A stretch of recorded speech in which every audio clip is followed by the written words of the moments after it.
আমার প্রথম ভিডিও হচ্ছে যে ব্রহ্মজ্ঞান মানে কি। ব্রহ্মজ্ঞান মানেই হচ্ছে কি শুধু ঈশ্বরের গীতায় লেখা আছে যে শুধুই কি ঈশ্বরকে জানা, না, ঈশ্বরকে শুধু জানার নামই কিন্তু ব্রহ্মজ্ঞান না। যে শিবপুরাণ, শিবশাস্ত্রে বা নানান রকম গীতা নানান রকম ভাবেই এটাকে ব্যক্ত করা হয়েছে।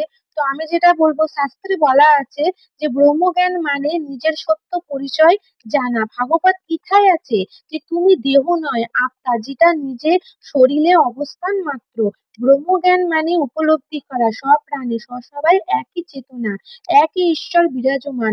ব্রহ্মজ্ঞান যার মধ্যে থাকে তাকে হিংসা, ক্রোধ, অন্যায় কখনোই তাকে গ্রাস করতে পারে না। তো ব্রহ্মজ্ঞান থাকা প্রত্যেকটা মানুষের কাছে খুবই আবশ্যক। এটা কিন্তু সবার মধ্যে আসেও না, সবার মধ্যে থাকেও না।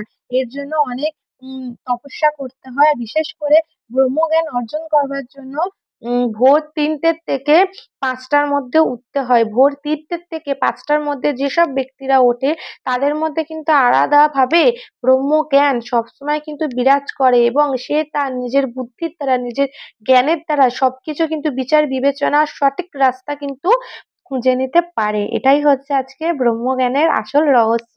তো অনেক রকম গীতায় অনেক কিছুই ধরা আছে।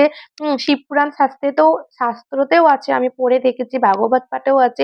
তো আমার ভাগবত পাঠটা বেশি ভালো লাগলো, এই জন্য আমি এটাই বললাম।